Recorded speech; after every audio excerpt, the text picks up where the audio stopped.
दोस्तों नमस्कार, ये है मार्गदर्शन फॉर सिविल सर्विसेज। मैं अनुराग चौधरी।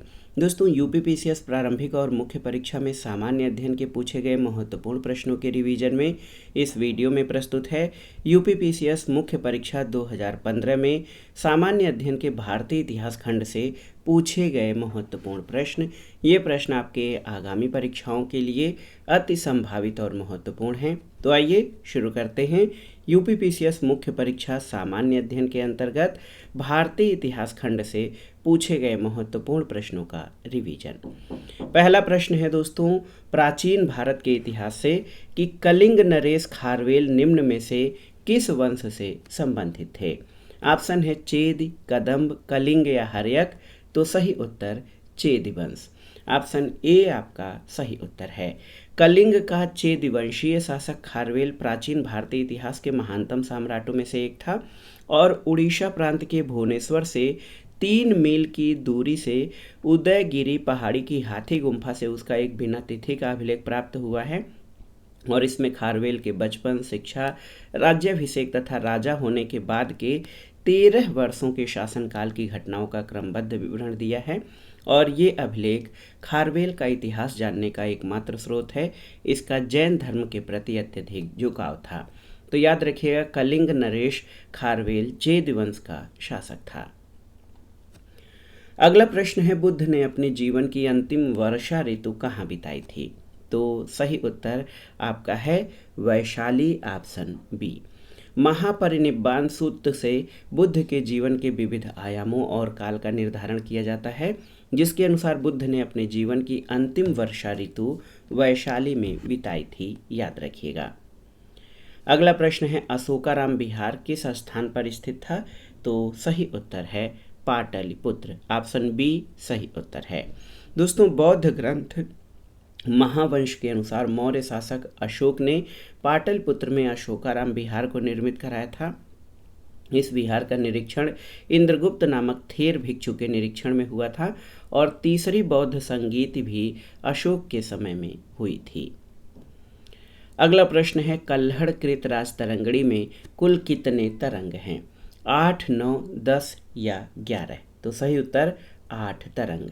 राज तरंगड़ी के लेखक कल्हड़ के समय कश्मीर का शासक जय सिंह 1128 से 1149 ईस्वी था। उसी के शासनकाल के दौरान 1148-1149 में कल्हड़ ने अपनी महान कृति राज तरंगड़ी को पूरा किया। राज तरंगड़ी में कुल 8 तरंग और 7826 श्लोक हैं। प्रथम 3 तरंगों में अत्यंत प्राचीन काल का कश्मीर का परंपरागत इतिहास है। चौथे से छठे तरंगों में कारकोट और उत्पल वंशों का इतिहास है। 7वें और 8वें तरंगों में लोहार वंश का इतिहास अंकित है। और आप जान लीजिए, राज तरंगड़ी क्रमबद्ध रूप से लिखा गया प्रथम भारतीय इतिहास ग्रंथ है। अगला प्रश्न है, महाबलीपुरम का सप्तरथ मंदिर बनवाया गया था किसके द्वारा। तो याद रखिएगा, नरसिंह वर्मन के द्वारा। पल्लव शासक नरसिंह वर्मन प्रथम 630 से 668 ईस्वी के दौरान मामल्ल शैली का विकास हुआ। इसके अंतर्गत 2 प्रकार के स्मारक बने, मंडप और एकात्मक मंदिर, जिन्हें रथ कहा गया है। मामल्लपुरम या महाबलीपुरम में शैली के सभी स्मारक स्थित हैं। सप्तरथ मंदिर नरसिंह वर्मन प्रथम के द्वारा बनवाया गया था। इन रथों को सप्त पैगोडा भी कहा जाता है। अब आइए मध्यकालीन भारत के इतिहास से संबंधित महत्वपूर्ण प्रश्नों को देखते हैं। पहला प्रश्न है कि पाल वंश का संस्थापक कौन था। तो उत्तर है पाल वंश का संस्थापक गोपाल था। पाल वंश एक क्षत्रिय वंश था। वो बौद्ध मतानुयायी था और नालंदा में उसने एक विहार का निर्माण करवाया था।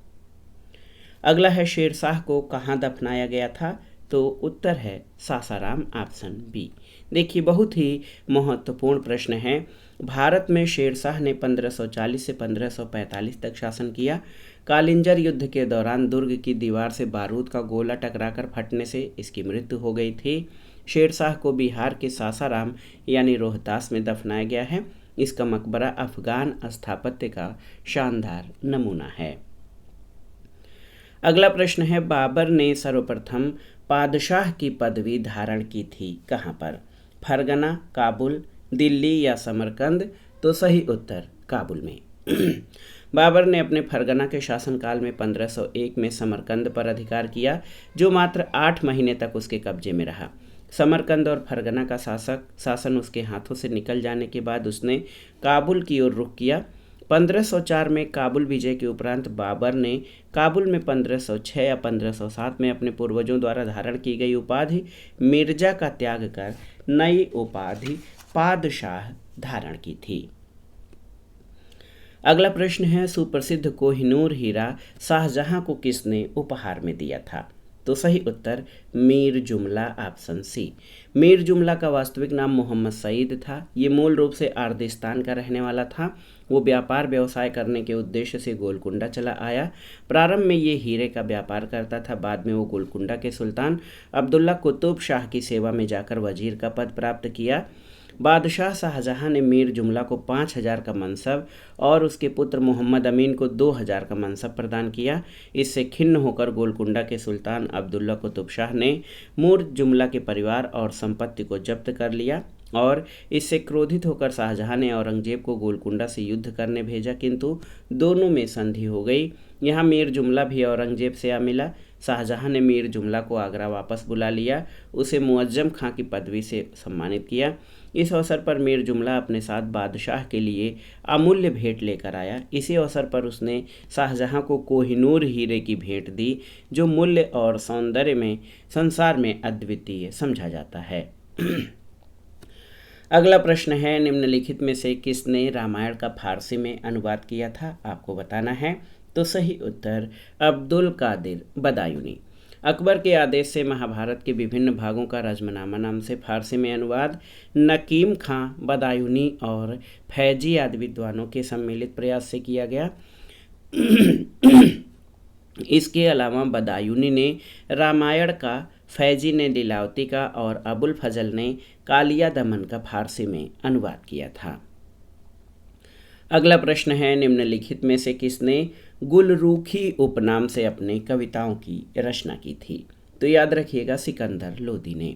1504 में सिकंदर लोदी राजस्थान के शासकों पर नियंत्रण के ध्येय से यमुना नदी के किनारे आगरा नामक नवीन नगर बसाया और इसे अपनी राजधानी बनाया। सिकंदर शाह अत्यधिक परिश्रमी, उदार और न्यायप्रिय शासक था। उसने कृषि और व्यापार की उन्नति का प्रयत्न किया। नाप का पैमाना गजे सिकंदरी उसी के समय में आरंभ किया गया। वो शिक्षित और विद्वान था। उसके स्वयं के आदेश से एक आयुर्वेदिक ग्रंथ का फारसी में अनुवाद किया गया, जिसका नाम फरहंगे सिकंदरी रखा गया। उसके समय में गायन विद्या के एक श्रेष्ठ ग्रंथ लज्जत ए सिकंदर शाही की रचना हुई और सिकंदर लोदी शहनाई सुनने का बहुत शौकीन था। वो गुलरूखी उपनाम से कविताएं लिखता था। अगला प्रश्न है, निम्नलिखित में से कौन नूरजहां के गुट का सदस्य नहीं था? जहांगीर, गियास बेग, आसफ खां या खुर्रम? तो सही उत्तर जहांगीर। जहांगीर से विवाह के बाद नूरजहां ने नूरजहां गुट का निर्माण किया। इस गुट के प्रमुख सदस्यों में एतमादुद्दौला या मिर्जा गियास बेग नूरजहां का पिता था, अस्मत बेगम नूरजहां की माँ, आसफ खां नूरजहां का भाई और शाहजादा खुर्रम जो बाद में शाहजहां बना, ये नूरजहां गुट के सदस्य थे। अगला प्रश्न है, निम्नलिखित में से कौन शाहजहां के शासनकाल का राजकवि था? तो उत्तर है कलीम। याद रखिएगा, शाहजहां ने ईरानी फारसी पद्य शैली के कवि कलीम को राजकवि नियुक्त किया।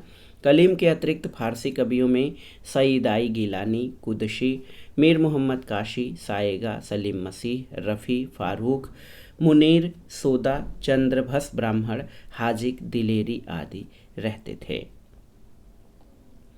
अगला प्रश्न है, शिवाजी का जन्म कब हुआ और उन्होंने कब छत्रपति की उपाधि धारण की थी? तो सही उत्तर 1627 में जन्म और 1674 में छत्रपति की उपाधि। शिवाजी का जन्म 6 अप्रैल 1627, कुछ इतिहासकारों के अनुसार 19 फरवरी 1630 को शिवनेर के दुर्ग में हुआ था। शिवाजी ने 1674 में राज्याभिषेक के बाद छत्रपति की उपाधि धारण की। 53 या 50 वर्ष की आयु में 1680 में शिवाजी की मृत्यु हो गई थी। आधुनिक भारत के इतिहास से संबंधित प्रश्नों पर आते हैं। पहला प्रश्न है कि वांडीवास युद्ध 1760 में क्या परिणाम हुआ था? तो उत्तर है ब्रिटिश ने फ्रेंच को हराया था, ऑप्शन सी। अंग्रेज और फ्रांसीसियों के मध्य जनवरी 1760 में वांडीवास का युद्ध हुआ था। इस युद्ध में फ्रांसीसी पराजित हुए थे। अंग्रेजी सेना के नेतृत्वकर्ता आयरकूट थे, जबकि फ्रांसीसी सेना का नेतृत्व काउंट डी लाली ने किया था। अगला प्रश्न है, पेशवाई पद को कब समाप्त किया गया, आपको बताना है। तो सही उत्तर है, पेशवाई पद को 1818 में समाप्त किया गया था। द्वितीय आंग्ल मराठा युद्ध 1803 से 1805 के बीच लॉर्ड बेलेजली के काल में हुआ था। और आप जान लीजिए कि लॉर्ड हेस्टिंग्स के काल में तृतीय तथा अंतिम आंग्ल मराठा युद्ध 1817 से 18 के बीच हुआ था, महत्वपूर्ण है। और अब देखिए कि तृतीय आंग्ल मराठा युद्ध में मराठों के पराजय के बाद लॉर्ड हेस्टिंग्स ने पेशवा की गद्दी 1818 में समाप्त कर दी और पश्चिमी भारत में स्थित पेशवा का समस्त प्रदेश बम्बई प्रेसिडेंसी में शामिल कर लिया। इसके अतिरिक्त कंपनी ने बुंदेलखंड, मालवा और शेष भारत पर, जिस पर पेशवाओं का प्रभुत्व था, उस पर राजनैतिक अधिकार कर लिया था। अगला प्रश्न है, बोर्ड ऑफ कंट्रोल की स्थापना किस अधिनियम के अंतर्गत की गई थी? तो सही उत्तर पिट्स इंडिया अधिनियम 1784। दोस्तों, 1813 के चार्टर एक्ट द्वारा कंपनी के भारतीय व्यापार के एकाधिकार को समाप्त किया गया। यद्यपि उसका चीन और चाय के साथ व्यापार का एकाधिकार चलता रहा। रेगुलेटिंग एक्ट 1773 द्वारा कंपनी के निदेशकों को कंपनी के प्रबंध से संबंधित सभी पत्राचार और दस्तावेज ब्रिटिश सरकार को प्रस्तुत करने को कहा गया। 1858 के अधिनियम ने भारत के शासन को कंपनी के हाथों से निकालकर सम्राट को सौंप दिया और इस अधिनियम को 1858 act for the better government of India की संज्ञा से नामित किया गया। और पिट्स इंडिया एक्ट 1784 द्वारा इंग्लैंड में सरकार का विभाग बनाया गया, जिसे नियंत्रण बोर्ड यानी बोर्ड ऑफ कंट्रोल कहते थे। इसका मुख्य कार्य डायरेक्टर्स की नीतियों को नियंत्रित करना था। अगला प्रश्न है, नील दर्पण नाटक का लेखक कौन था? तो सही उत्तर दीनबंधु मित्र, ऑप्शन सी। 1857 के विद्रोह के ठीक बाद बंगाल में नील विद्रोह 1859-60 हुआ। सन्यासी विद्रोह 1763 से 1800 में, संथाल विद्रोह 1855-56 में, पावना विद्रोह 1873 से 76 में हुआ, जबकि नील विद्रोह की शुरुआत बंगाल के नदिया जिले में गोविंदपुर गांव से हुई थी। एक नील उत्पादक के दो भूतपूर्व कर्मचारियों दिगंबर विश्वास और विष्णु विश्वास के नेतृत्व में यहाँ के किसान एकजुट हुए। उन्होंने नील की खेती बंद कर दी। ये नील आंदोलन के इतिहास में अपने मांगों को लेकर किए गए आंदोलन में सर्वाधिक व्यापक और जुझारू विद्रोह था। बंगाल का नील विद्रोह शोषण के विरुद्ध किसानों की सीधी लड़ाई थी। बंगाल के वे काश्तकार जो अपने खेतों में चावल की खेती करना चाहते थे, उन्होंने यूरोपीय नील की खेती के लिए मजबूर किया और नील की खेती से इनकार करने वाले किसानों को नील बागान मालिकों के दमन चक्र का सामना करना पड़ा। सितंबर 1859 में उत्पीड़ित किसानों ने अपने खेतों में नील न उगाने का निर्णय लेकर बागान मालिकों के विरुद्ध विद्रोह किया। 1860 ईस्वी तक नील आंदोलन नदिया, पावना, खुलना, ढाका, मालदा, दिनाजपुर आदि क्षेत्रों में फैल गया और किसानों की एकजुटता के कारण बंगाल में 1860 तक सभी नील कारखाने बंद हो गए। बंगाल के बुद्धिजीवी वर्ग ने अखबारों में अपने लेखों द्वारा जनसभाओं के माध्यम से इस विद्रोह के प्रति अपने समर्थन को व्यक्त किया। इसमें हिंदू पैट्रियाट के संपादक हरिश्चंद्र मुखर्जी की विशेष भूमिका रही और नील बागान मालिकों के अत्याचारों का खुला चित्रण दीनबंधु मित्र ने अपने नाटक नील दर्पण में किया है। अगला प्रश्न है, 1857 के संग्राम को प्रथम स्वतंत्रता संग्राम का नाम किसने दिया था? तो सही उत्तर बी.डी. सावरकर ने। बी.डी. सावरकर ने अपनी पुस्तक the Indian war of independence 1857 में इस विद्रोह को सुनियोजित स्वतंत्रता संग्राम की संज्ञा दी। उन्होंने इसे स्वतंत्रता की पहली लड़ाई कहा था। अगला प्रश्न है, प्रथम आंग्ल मैसूर युद्ध 1766 से 1769 में कौन विजयी हुआ था? तो सही उत्तर है हैदर अली। प्रथम आंग्ल मैसूर युद्ध 1767 से 1769 में अंग्रेजों और हैदर अली के जो बीच हुआ, उसमें निजाम मराठे और अंग्रेज हैदर के विरुद्ध एक त्रिगुट संधि में शामिल हुए। हैदर ने अपनी कूटनीतिक सूझबूझ से इस त्रिगुट को भंग करने का प्रयास किया। उसने मराठों को धन देकर, निजाम को प्रदेश का प्रलोभन देकर अपनी ओर मिला लिया, फिर कर्नाटक पर आक्रमण किया। अंग्रेजों की प्रारंभिक सफलता के कारण निजाम पुनः अंग्रेजों की ओर चला गया और हैदर अली ने उत्साहपूर्वक लड़ते हुए 1768 ईस्वी में मंगलौर पर अधिकार किया। मार्च 1769 में उसकी सेनाएं मद्रास तक जा पहुंची। अंग्रेजों ने विवशता में हैदर अली की शर्तों पर 4 अप्रैल 1769 को मद्रास की संधि की थी। अगला है भारतीय व्यापार में ईस्ट इंडिया कंपनी का एकाधिकार कब समाप्त किया गया था? तो सही उत्तर 1813 में। 1813 ईस्वी के चार्टर एक्ट द्वारा कंपनी का भारतीय व्यापार का एकाधिकार समाप्त कर दिया गया। यद्यपि उसके चीन के व्यापार और चाय के व्यापार का एकाधिकार चलता रहा। इस चार्टर कानून ने कंपनी के भारतीय क्षेत्रों में ईसाई मिशनरियों के प्रवेश की अनुमति दी थी। अगला प्रश्न है, सिंध पर ब्रिटिश ने कब कब्जा किया था? तो ये वर्ष था 1843। लॉर्ड एलनबरो के काल में 1842 से 44 के दौरान अगस्त 1843 में सिंध को पूर्ण रूप से ब्रिटिश साम्राज्य में मिला लिया गया। ये प्रथम आंग्ल अफगान युद्ध का प्रमुख परिणाम था। अगला प्रश्न है, भारतीय दुर्भिक्ष संहिता या अकाल संहिता 1883 का निर्माण किस आयोग के द्वारा किया गया था? तो सही उत्तर स्ट्रेची आयोग। 1866 में जॉर्ज कैंपबेल के अधीन अकाल आयोग स्थापित किया गया, जिसने राहत सेवा को सरकार की जवाबदेही माना।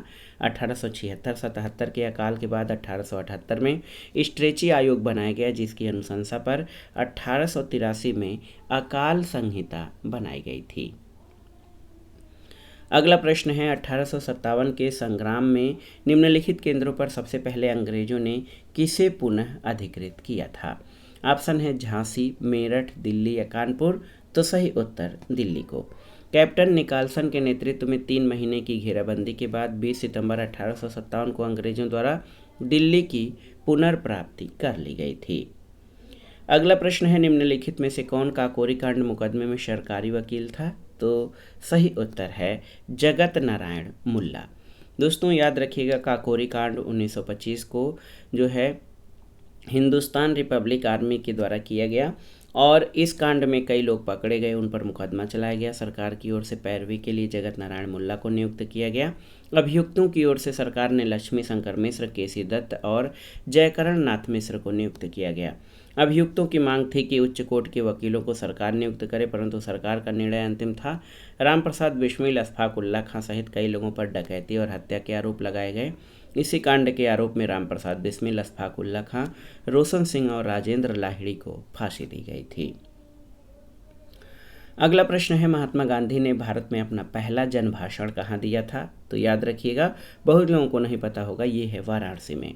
महात्मा गांधी ने भारत में अपना पहला जनभाषण फरवरी 1916 में बनारस हिंदू विश्वविद्यालय के उद्घाटन समारोह के अवसर पर दिया था। अगला है, निम्नलिखित में से कौन सही सुमेलित नहीं है? मोपला विद्रोह केरल, कूका विद्रोह पंजाब, कोली विद्रोह गुजरात या फिर चुआर विद्रोह मध्य प्रदेश। तो यहाँ पर आप देख सकते हैं सी और डी दोनों सुमेलित नहीं हैं। मोपला विद्रोह तो सही है, ये केरल में 1921 के मालाबार क्षेत्र में मोपलाओं द्वारा किया गया था। प्रारंभ में ये विद्रोह अंग्रेज हुकूमत के खिलाफ था। महात्मा गांधी, शौकत अली, मौलाना अबुल कलाम आज़ाद जैसे नेताओं का सहयोग इस आंदोलन को प्राप्त था। कूका विद्रोह का आरंभिक स्वरूप धार्मिक था, बाद में ये राजनैतिक विद्रोह के रूप में परिवर्तित हो गया। कूका विद्रोह की शुरुआत पंजाब में 1840 में भगत जवाहरमल के द्वारा की गई। इन्हें सियान साहब के नाम से जाना जाता था। राम सिंह के समय में ये आंदोलन जोर पकड़ा, लेकिन अंग्रेजों ने 1872 में इन्हें गिरफ्तार कर रंगून निर्वासित कर दिया। कोली विद्रोह 1784 से 1785 के मध्य महाराष्ट्र में हुआ। अंग्रेजी शासन के विरुद्ध चुआरों का विद्रोह 1768 में किया गया। मिदनापुर पश्चिम बंगाल जिले की आदिम जाति चुआर लोगों ने भूमि कर और अकाल के कारण उत्पन्न आर्थिक संकट से प्रभावित होकर ये विद्रोह किया था। अगला प्रश्न है, निम्नलिखित में से किस कारागार में पंडित राम प्रसाद बिस्मिल को फांसी दी गई थी? तो सही उत्तर गोरखपुर। काकोरी कांड 9 अगस्त 1925 को घटित हुआ। इस घटना में कुल 29 भारतीय क्रांतिकारी पकड़े गए। इसमें राम प्रसाद बिस्मिल, अशफाक उल्ला खां, रोशन सिंह, राजेंद्र लाहिड़ी पर मुकदमा चलाकर फांसी दे दी गई। इनमें राम प्रसाद बिस्मिल को फांसी गोरखपुर जेल में दी गई, राजेंद्र लाहिड़ी को गोंडा में, रोशन सिंह को इलाहाबाद में और अशफाक उल्ला खां को फैजाबाद में फांसी दी गई थी।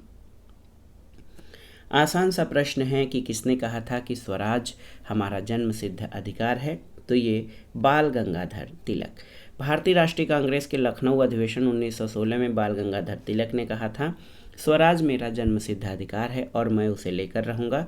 इस अधिवेशन में उग्रवादियों की पुनः कांग्रेस में वापसी हुई और तिलक और एनी बेसेंट के प्रयासों से कांग्रेस और मुस्लिम लीग के बीच समझौता हुआ। ये समझौता लखनऊ समझौता या कांग्रेस लीग समझौता के नाम से जाना जाता है।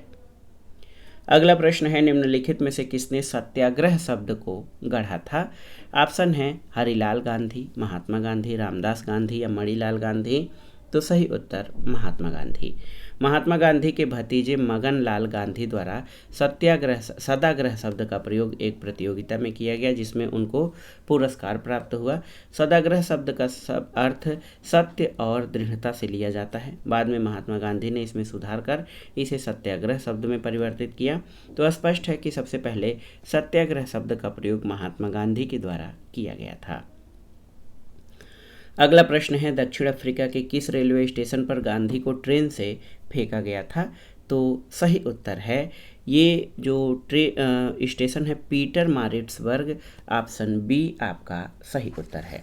बहुत ही महत्वपूर्ण प्रश्न है, आप देख सकते हैं। दक्षिण अफ्रीका प्रवास के दौरान महात्मा गांधी को नस्ली भेदभाव का सामना करना पड़ा। एक बार ट्रेन में प्रथम श्रेणी का पास होते हुए भी उन्हें सामान्य बोगी में स्थानांतरित किया, जिसका उन्होंने प्रतिरोध किया, जिसके फलस्वरूप उन्हें पीटरमारिट्सबर्ग रेलवे स्टेशन पर ट्रेन से बाहर फेंका गया। अगला है, निम्नलिखित में से किसने 1946 के कैबिनेट मिशन का नेतृत्व किया था? तो सही उत्तर सर पैथिक लॉरेंस ने। ब्रिटेन में 26 जुलाई 1945 को इटली के नेतृत्व में ब्रिटिश मंत्रिमंडल ने सत्ता ग्रहण की। नौसेना विद्रोह के एक दिन बाद 19 फरवरी 1946 को द्वितीय विश्व युद्ध के बाद भारत सचिव लॉर्ड पैथिक लॉरेंस ने भारत में संवैधानिक सुधारों के लिए एक शिष्टमंडल भेजने का निर्णय लिया और कैबिनेट मिशन 24 मार्च 1946 को दिल्ली आया और इसके अध्यक्ष भारत मंत्री लॉर्ड पैथिक लॉरेंस थे। अन्य दो सदस्य स्टेफर्ड क्रिप्स और A.V. अलेक्जेंडर थे। अगला प्रश्न है, गदर पार्टी के पहले सभापति कौन थे? आपको बताना है। तो सही उत्तर सोहन सिंह भाकना। गदर पार्टी पराधीन भारत को अंग्रेजों से स्वतंत्र कराने के उद्देश्य से बना हुआ एक संगठन था। इसे अमेरिका और कनाडा के भारतीयों ने वर्ष 1913 में बनाया था। ये पार्टी हिंदुस्तानी गदर नाम का पत्र भी निकालती थी, जो उर्दू और पंजाबी में प्रकाशित होता था। गदर पार्टी के संस्थापक अध्यक्ष सरदार सोहन सिंह भाकना थे। अगला है, 15 अगस्त 1947 को निम्नलिखित में से कौन भारतीय राष्ट्रीय कांग्रेस का अध्यक्ष था? तो ये थे J.B. कृपलानी। बहुत ही महत्वपूर्ण है, ऑप्शन सी आपका सही उत्तर है। भारत विभाजन के समय J.B. कृपलानी जो है बहुत ही महत्वपूर्ण है। J.B. कृपलानी भारतीय राष्ट्रीय कांग्रेस के अध्यक्ष थे। ये 23 नवंबर 1946 को मेरठ अधिवेशन में अध्यक्ष बने। नवंबर 1947 तक अध्यक्ष बने रहे। इनका इस्तीफा देने के बाद डॉक्टर राजेंद्र प्रसाद अध्यक्ष बनाए गए थे। अगला प्रश्न है, निम्नलिखित में से कौन दांडी मार्च में महात्मा गांधी के साथ थे? आपको बताना है। H.N. Brailsford, Babe Miller, G. Slocombe या जेम्स पेटरसन। तो सही उत्तर Babe Miller, option B. Babe Miller एक अमेरिकी पत्रकार थे जिसे गांधी जी ने दांडी मार्च के समय अपने साबरमती आश्रम में ठहराया था। अगला है, कौन इलाहाबाद में 1857 के संग्राम का नेता था? तो सही उत्तर है मौलवी लियाकत अली। इलाहाबाद में 1857 के संग्राम में विद्रोहियों की कमान मौलवी लियाकत अली ने संभाली। बाद में यहाँ के विद्रोह को जनरल नील ने समाप्त किया था। अगला प्रश्न है, मुस्लिम लीग के निम्नलिखित में से किस अधिवेशन में M.A. जिन्ना ने अपना 14 सूत्री प्रस्ताव रखा था? तो ये है दोस्तों, आप जान लीजिए कौन सा? तो सही उत्तर 1929। 28 मार्च 1929 को दिल्ली में मुस्लिम लीग का अधिवेशन हुआ, जिसमें जिन्ना ने नेहरू रिपोर्ट 1928 के विरोध स्वरूप 14 सूत्री प्रस्ताव रखा था। नेहरू रिपोर्ट में संयुक्त रूप से चुनाव लड़ने की बात की गई थी, जबकि इसमें चुनाव क्षेत्र की मांग की गई थी। अगला है, निम्नलिखित में से किसने 31 दिसंबर 1928 को दिल्ली में हुए सर्वदलीय मुस्लिम सम्मेलन की अध्यक्षता की थी? तो सही उत्तर आगा खां। आगा खां ने 31 दिसंबर 1928 से 1 जनवरी 1929 तक दिल्ली में हुए सर्वदलीय मुस्लिम सम्मेलन की अध्यक्षता की। सम्मेलन की पृष्ठभूमि 10 सितंबर 1928 में आई नेहरू रिपोर्ट थी, जिसमें बड़ी संख्या में केंद्रीय और प्रांतीय विधानसभाओं के मुस्लिम सदस्यों द्वारा हस्ताक्षरित शिमला घोषणा पत्र जारी किया गया, जिसमें प्रावधान किया गया कि मुस्लिमों की सहमति के बगैर कोई संवैधानिक सुझाव या सुधार मंजूर नहीं होगा। अगला प्रश्न है, निम्नलिखित में से किस भारतीय राष्ट्रीय कांग्रेस के अधिवेशन में जवाहरलाल नेहरू ने समाजवाद को भारत की समस्याओं को हल करने की कुंजी बताया था? तो ये था लखनऊ अधिवेशन। वर्ष 1936 के कांग्रेस के लखनऊ अधिवेशन में जवाहरलाल नेहरू ने समाजवाद को भारत की समस्याओं का हल करने की कुंजी बताया। उन्होंने कहा, मैं समाजवाद के अलावा ऐसा कोई दूसरा रास्ता नहीं देखता जो भारत के लोगों को गरीबी, बेकारी और गुलामी से मुक्ति दिला सके। अगला प्रश्न है, कौन क्रांतिकारी पत्र वंदे मातरम का संपादक था? तो वंदे मातरम समाचार पत्र का प्रकाशन दोस्तों 6 अगस्त 1906 को कलकत्ता से हुआ।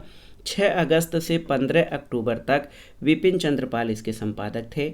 24 अक्टूबर 1906 से 27 मई 1907 तक अरविंद घोष इसके संपादक थे।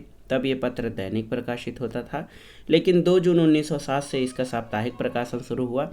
28 मई से 22 दिसंबर 1907 तक अरविंद घोष के संपादकत्व में जो है इसका प्रकाशन होता रहा, लेकिन बाद में इस समाचार पत्र का प्रकाशन बंद हो गया और इसके बाद 10 सितंबर 1909 को पेरिस से वंदे मातरम नाम से प्रथम पत्र प्रकाशित हुआ, जिसके संपादक हरदयाल थे।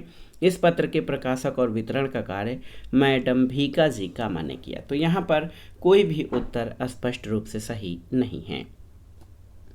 अगला प्रश्न और आज की वीडियो का आखिरी प्रश्न है कि भारत विभाजन के संदर्भ में 1947 में नियुक्त सीमा आयोग की अध्यक्षता किसने की थी? तो सही उत्तर रेडक्लिफ। दोस्तों, रेडक्लिफ रेखा 17 अगस्त 1947 को भारत विभाजन के बाद भारत और पाकिस्तान के बीच सीमा बन गई। सर सिरिल रेडक्लिफ की अध्यक्षता में सीमा आयोग द्वारा रेखा का निर्धारण किया गया, जो 88 करोड़ लोगों के बीच 4,50,000 वर्ग किलोमीटर क्षेत्र को न्यायोचित रूप से विभाजित करने के लिए अधिकृत थे। तो दोस्तों, ये था आज का वीडियो। यूपीपीसीएस मुख्य परीक्षा 2015 में सामान्य अध्ययन खंड के अंतर्गत भारतीय इतिहास खंड से पूछे गए महत्वपूर्ण प्रश्नों का रिवीजन। ये प्रश्न आपके आगामी परीक्षाओं के लिए बहुत ही उपयोगी है। आप इन प्रश्नों को तैयार कर लीजिए।